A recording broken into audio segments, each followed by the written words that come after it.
আসসালামু আলাইকুম ওয়া রাহমাতুল্লাহি ওয়া বারাকাতুহু। প্রিয় দেশবাসী, কেমন আছেন? আশা করি ভালো আছেন। আজ 12ই জানুয়ারি 2026। আজকে আমি যে ভিডিওটি করছি সেটা হচ্ছে অন্তর্বর্তীকালীন সরকারের বর্তমান যেই দুর্বল অবস্থা এবং যেই একটি মেরুদণ্ডহীন পরিস্থিতি, তো এই পরিস্থিতিতে সুষ্ঠু নির্বাচন দিতে পারবে কিনা। আমি আজ থেকে 2-3 মাস আগেও একই কথা বলেছি যে অন্তর্বর্তীকালীন সরকারের আমলে কোনো সুষ্ঠু নির্বাচন কখনোই দিতে পারবে না। কেন? আজকে এই বিষয়টা নিয়ে কথা বলবো। সেটা হচ্ছে অন্তর্বর্তীকালীন সরকার সুষ্ঠু নির্বাচন যদি দিতে চাইতো বা করতে পারতো, তাহলে তার যে বিষয়গুলোতে কাজ করা প্রয়োজন ছিল: 1 নম্বর সংস্কার, 2 নম্বর বিচার, 3 নম্বর প্রশাসনকে ঠিক করা, 5 নম্বর ভারতের আগ্রাসন আধিপত্যকে নির্মূল করা, 6 নম্বর রাষ্ট্রকে শক্তিশালী করা, সামরিক শক্তিকে শক্তিশালী করা, অর্থনীতি শক্তিশালী করা। তারপরে একটা সুন্দর সময় দেখে একটা নির্বাচন দেওয়া। কিন্তু অন্তর্বর্তীকালীন সরকার যে কাজটা করেছে, আগের যে প্রশাসন, আগের যেই ফেসিবাদ, আগের যে বিচার, আগের যে সংস্কারগুলো প্রয়োজন ছিল, হাসিনার তৈরি করার যে সিস্টেম, এই সিস্টেমগুলোকে আমাদের সুন্দর করে নতুন করে গড়ার উচিত ছিল। আমরা সেটা করতে পারি নাই। তারপরে বিচারগুলো করতে নাই। যারা বিগত 15 বছর এই দেশের উপর নির্যাতন নিপীড়ন চালিয়েছে তাদের বিচার করতে পারি নাই। প্রশাসনের 85% আওয়ামী লীগের। বাংলাদেশের সরকারি চাকরিজীবীদের মধ্যে 85% আওয়ামী লীগ। আমরা এটারও কোনো সুষ্ঠু বিচার বা সুষ্ঠু কোনো কাজ করতে পারি নাই। মিডিয়াটা আওয়ামী লীগের। তারপরে ভারতের আগ্রাসন আধিপত্যকে নির্মূল করতে পারি নাই। 24-এর গণঅভ্যুত্থান আহতদের কোনো বিচার করতে পারি নাই। ফেসিবাদী হাসিনা বিগত 15 বছরে দেশে নির্যাতন নিপীড়ন, গুম খুন জুলুমের কোনো বিচার করতে পারি নাই। শুধু তাই নয়, আমরা 24 পরবর্তী বাংলাদেশে এই বিষয়গুলো না করতে পারার কারণে বাংলাদেশে সুষ্ঠু নির্বাচন দেওয়াটা একটা বোকামি। কারণ কেন সুষ্ঠু নির্বাচন হবে না? কারণ আওয়ামী লীগের যে নেতাকর্মী বা ফেসিবাদী লোকগুলা, তারা এখন একটা বৃহত্তর দলে অন্তর্ভুক্ত হয়েছে। এটার প্রভাব এদেশের নির্বাচনে পড়বে। তারপরে সংস্কার না যে হলো, এই সংস্কার না হওয়ার প্রভাবটাও পড়বে, বিচার না হওয়ার প্রভাবটাও পড়বে। পাশাপাশি ভারত, আওয়ামী লীগ, প্রশাসন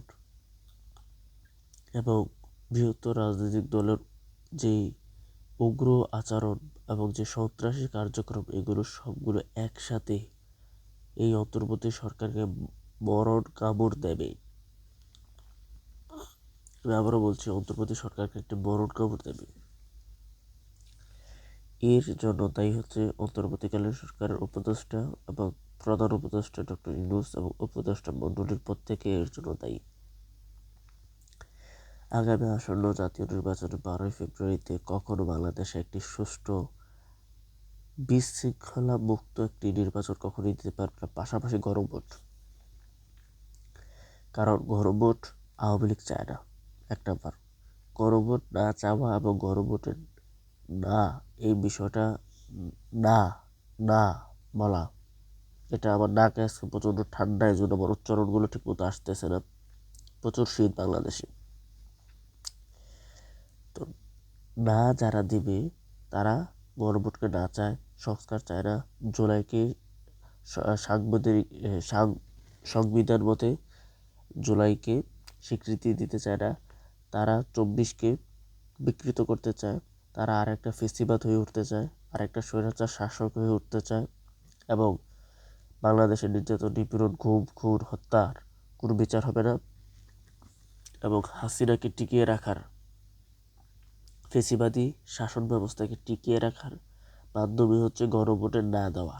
আর হা যারা দেবে, তারা দেশপ্রেমিক, তারা ভারতের আগ্রাসন আধিপত্য নির্মূল করতে চায়, তারা প্রত্যেকটা মানুষের বিচার হতে চায়, সংস্কার চায়, তারপরে রাষ্ট্র একটু সুন্দরভাবে চলুক সেটা চায়। যদি হাবট বিজয়ী না হয়, তাহলে বিগত 15 বছরে হাসিনা যা করছে তার দ্বিগুণ ভয়ঙ্কর ভয়ঙ্কর পরিবেশে বাংলাদেশ হবে। এবং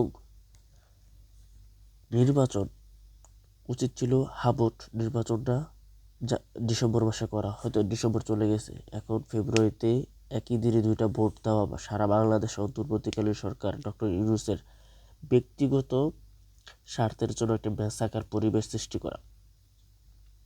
কারণ 12ই ফেব্রুয়ারি নির্বাচন কেমন হয়ে যাবে আমি আপনাকে 500 টাকাটা আমি লিখে দিতে পারবো, কখনো এই নির্বাচন সুষ্ঠু হবে না।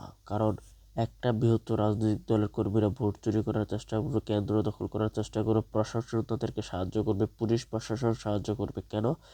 কারণ প্রত্যেকটা বাহিনী, প্রত্যেকটা অপরাধী যারা সরকারি চাকরিতে জড়িত রয়েছে, যারা অপরাধ করেছে, তারা জানে অন্তর্বর্তীকালীন সরকার কোনো ধরনের বিচার করে নাই।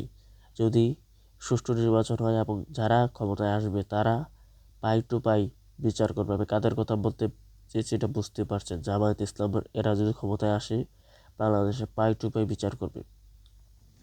তাই যারা অপরাধের সাথে জড়িত রাষ্ট্রের সরকারি কর্মকর্তারা তারা প্রত্যেকে চাইবে একটা সুষ্ঠু নির্বাচন যেন না হয়। একটি 2018 সালের স্টাইল একটি নির্বাচন হোক, বিএনপি পাশ করুক, তারপরে দেশে গুম খুন যা আছে এগুলোর বিচার হবে না। আবার একটি ভারতের অনুগত এবং ভারতের গোলামি করা একটি রাষ্ট্র আবার তৈরি হবে। যারা গণভোটে না বলবে তারা তো প্রথমত তাদের জন্মগত সমস্যা আছে, ফেসিবাদ হাসিনাকে সমর্থন করা, এগুলো তো হবেই, পাশাপাশি নির্বাচনও সুষ্ঠু হবে না। এটার জন্য দায়ী হচ্ছে অন্তর্বর্তীকালীন সরকার। কারণ এই সরকার যে সময়টা পাইছে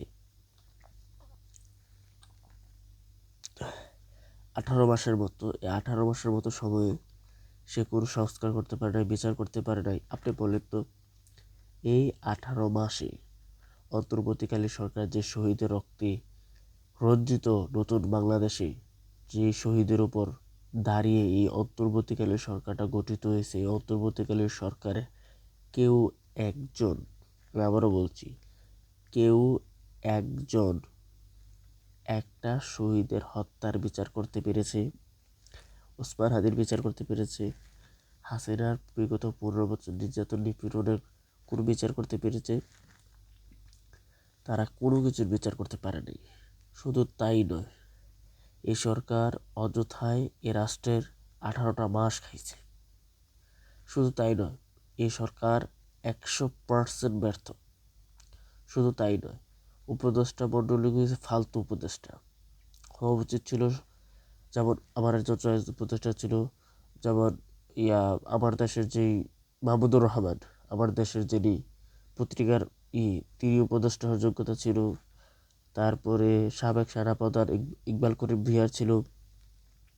এরকম আরও লোক ছিল যারা উপদেষ্টা হওয়ার সবচেয়ে বেশি যোগ্যতা সম্পূর্ণ ব্যক্তি। তারপরে অনেক লোক ছিল, এগুলোর নাম আমার খেলা আসছে না। তো এই ব্যক্তিদেরকে না দিয়ে আমরা আমাদের উপদেষ্টা বানানোর কাদের উচিত ছিল, যারা বিগত 15 বছর হাসিনার আমলে নির্যাতন নিপীড়ন হয়েছে, হাসিনার আমল, ওই সকল লোকদেরকে উপদেষ্টা বানানোর উচিত ছিল। আমরা কাদেরকে বানাইছি? যারা হাসিনার আমলে কোনো নির্যাতন নিপীড়ন হয় নাই, কোনো কিচ্ছু হয় নাই, তাদেরকে আমরা উপদেষ্টা বানাইছি। তো আমরা আম গাছ লাগিয়ে আঙ্গুর ফলের আশা করাটা বোকামি না? আমরা আলতু ফালতু ব্যক্তিদেরকে উপদেষ্টা বানাইছি, আমরা ভালো কিছু আশা করাটাই তো বোকামি। তো আগামী আসন্ন নির্বাচন হচ্ছে অন্তর্বর্তীকালীন সরকারের অঘোষিত একটা মেসাকার এবং রাষ্ট্রের অসংখ্য প্রাণ যাবে এই নির্বাচনে। এবং গণভোটে নিহিত হবে একটা বিশৃঙ্খলা, গণভোটকে নিয়ে হবে একটা বিশৃঙ্খলা। আওয়ামী লীগ বিএনপি বলবে না, দেশপ্রেমিক সার্বজনীনভাবে রাষ্ট্রের স্বার্থে বলবে হা, এটা নিয়ে হবে একটা যুদ্ধ। এই জন্য আমি চাইছিলাম ডিসেম্বর মাসে যদি অন্তর্বর্তীকালীন সরকার গণভোটটা করে ফেলতো, এনাফ কাজ হয়ে যেত। আর এই সরকার অনেক উপদেষ্টা নাকি বিশেষ এক দলের থেকে অফার পেয়েছে, আমরা ক্ষমতায় গেলে আপনাদেরকে আসন দেবো, আপনাদেরকে ক্ষমতায় নেবো। ওই লালসে ওই দলটার হয়ে এজেন্ডারি করছে দালালি করছে। তাই জাতিকে বলবো সাবধান থাকুন। আগামী আসন্ন নির্বাচন সুষ্ঠু হওয়ার সম্ভাবনা অনেক কম। কম বলে সোজা কথা, সুষ্ঠু হবেই না, লিখিত দিয়ে দিতে পারবো। আগামী আসন্ন জাতীয় নির্বাচন সুষ্ঠু হবে না। 12ই ফেব্রুয়ারি হবে বাংলাদেশের হিস্ট্রিতে সবচেয়ে ম্যাসাকার। এমন হতে পারে জুলাই ম্যাসাকারকেও ছাড়িয়ে যেতে পারে, 24-এর ম্যাসাকারকেও ছাড়িয়ে যেতে পারে আগামী জাতীয় নির্বাচনের ম্যাসাকার। শুধু একটা বৃহত্তর দল, এই দলটাকে কেন্দ্র করে সকল অপশক্তি কালো শক্তি ঐক্য হয়ে ম্যাসাকার করবে এবং ভারত সেটাতে সাড়া দেবে, প্রশাসন সাড়া দেবে। তাই সাবধান, আগামী জাতীয় নির্বাচনকে ঘিরে বাংলাদেশে কি হতে চাল্লাই বড় জানে। সুষ্ঠু তো হবে না কখনো, লিখে দিলাম।